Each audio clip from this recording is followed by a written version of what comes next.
በአሁኑ ሰዓት ዓለም በከፍተኛ የጭንቀት ማዕበል ውስጥ ትገኛለች። በመካከለኛው ምስራቅ ሰማይ ላይ የጦርነት ደመና አጥልቷል። የሰላም ተስፋዎች ደግሞ ከምንጊዜውም በላይ እየመከኑ ይገኛሉ። በቴህራን እና በዋሽንግተን መካከል ለረጅም ጊዜ ሲካሄድ የቆየው የቃላት ጦርነት እና የዲፕሎማሲ ድርድር አሁን ወደማይመለስበት አደገኛ ደረጃ ላይ መድረሱን የሚያሳየው ምልክቶች በግልጽ እየታዩ ነው። የኢራን መንግስት ከአሜሪካ የቀረበለትን ቅድመ ሁኔታዎችና ጥያቄዎች በቆራጥነት ውድቅ አድርጓል። በቀጠናው ላይ ብቻ ሳይሆን በዓለም ላይ ከፍተኛ ድንጋጤ ፈጥሯል። ይህ ውሳኔ ተራ የፖለቲካ አለመግባባት ሳይሆን ለታላቅ ወታደራዊ ግጭት መንገዱን የጠረገ ክስተት ይመስላል። በፊታችን ባለው ምስል ላይ እንደምናየው እውነተኛው እጅግ አስገራሚና አስፈሪ ነው። በግራ በኩል የኢራኑ የበላይ መሪ አያቶላ ኻሜኒ ፊት ለፊት ላይ የሚነበበው ቁርጠኝነትና ጥልቅ ቁጣ በቀላሉ የሚታይ ጉዳት አይደለም። የእርሳቸው አይናቸው ውስጥ የሚታየው እልህ ሀገራቸውን ለማንኛውም አይነት ጫና እንደማትመረከክ የሚያሳይ ግልጽ መልእክት ነው።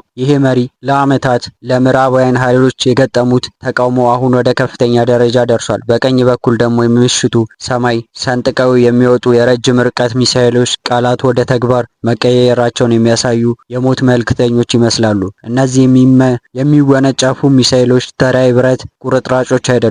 ይልቁንም የአንድ ሀገር ወታደራዊ አቅምና ለጠላቶች ያዘጋጇቸው የጥፋት ዝናቦች የሚያሳዩ ናቸው። ኢራን የአሜሪካን ጥያቄ ውድቅ አድርገች በእስራኤል ላይ ዛቻ ሰነዘረች የሚለው ትልቅ ርዕስ የዲፕሎማሲ መንገድ ማክተሙን ያበስራል። ለወራት ሲጠበቅ የነበረው የንግግር ሂደት አሁን የመጨረሻ ድንበር ላይ ተቋጭቷል። ዋሽንግተን በኢራን ላይ የጣለችው ማዕቀብ እና ያቀረበችው የኒውክሌር ስምምነት ማሻሻያ ጥያቄዎች በቴህራን በኩል ሉዓላዊነት የሚነኩ ተብለው ተወግዘዋል። ይህ የዲፕሎማሲ ውድቀት ደግሞ የጦር መሳሪያዎች ድምፅ እንዲጎላ አድርጓል። ኢራን በግልጽ እንደገለጸችው ከሆነ ከአሁን በኋላ የምትከተለው መንገድ የመከላከያ ሳይሆን የማጥቃት ሊሆን ይችላል። ዛቻው በቀጥታ ያነጣጠረው በእስራኤል ላይ መሆኑ ደግሞ ሁኔታውን ይበልጥ ውስብስብ ያደርገዋል። እስራኤል በኢራን ላይ የዛቻ ቀለበት ውስጥ ወድቃለች። በምስሉ ላይ የሚታዩት የሚሳኤል ጭሶች ወይም ሰማይ ሲወነጨፍ በቴል አቪቭ እና በሌሎች የእስራኤል ከተሞች ውስጥ የሚኖሩ ዜጎች ስጋት ውስጥ መግባታቸውን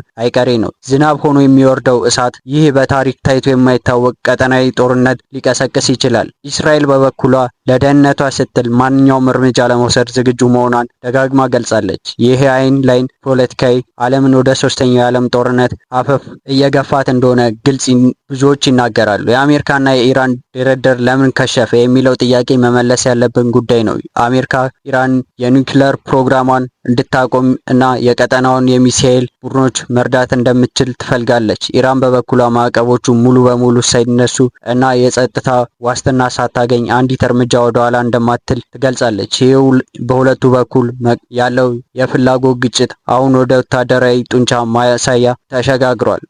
ሰዓቱ እየረፈደ ነው። ዲፕሎማቶች መቀመጫቸውን ጥለው ሲወጡ፣ ወታደራዊ አዛዦች ደግሞ ካርታውን መዘርጋት ጀምረዋል። የኢራን ሚሳኤሎች ወደ ሰማይ ሲተኮሱ የሚታየው ብርሃን ለቴህራን የጥንካሬ ምልክት ቢሆንም ለቀሪው ዓለም ግን የጥፋት ምልክት ነው። እነዚህ ሚሳኤሎች በሺዎች የሚቆጠሩ ኪሎሜትሮችን የመጓዝ አቅም እንዳላቸው ይታወቃል። የእስራኤል የጥበቃ ስድ ወይም አይረን ዶም እነዚህን ጥቃቶች ለመመከት ዝግጁ ቢሆንም በመቶዎች የሚቆጠሩ ሚሳኤሎች በአንድ ጊዜ ቢወነጨፉ ምን ሊፈጠር ይችላል የሚለው ስጋት እጅግ ከባድ ነው። ይህ ግጭት ከተቀሰቀሰ ውጤቱ በእስራኤል እና በኢራን መካከል ብቻ የሚቀር አይሆንም። ሊባኖስ፣ ሶሪያ፣ የመን እና የባህረ ሰላጤው ሀገራት በሙሉ በዚህ የእሳት ማዕበል ውስጥ መግባታቸው አይቀሬ ነው። የአሜሪካ ሚና በዚህ ግጭት ውስጥ ምንድን ነው? ዋሽንግተን እስራኤል ለመጠበቅ ቃል ገብታለች። በሜዲትራኒያን ባህር ላይ የሰፈሩ የአሜሪካ የጦር መርከቦችና አውሮፕላን ተሸካሚ ትዕዛዝ ብቻ እየጠበቁ ይገኛሉ። ኢራን በበኩሏ ማንኛውም ጥቃት ከተሰነዘረባት የአሜሪካን መሰረቶች ጭምር ኢላማ እንደምታደርግ አስጠንቅቃለች። ይህ ማለት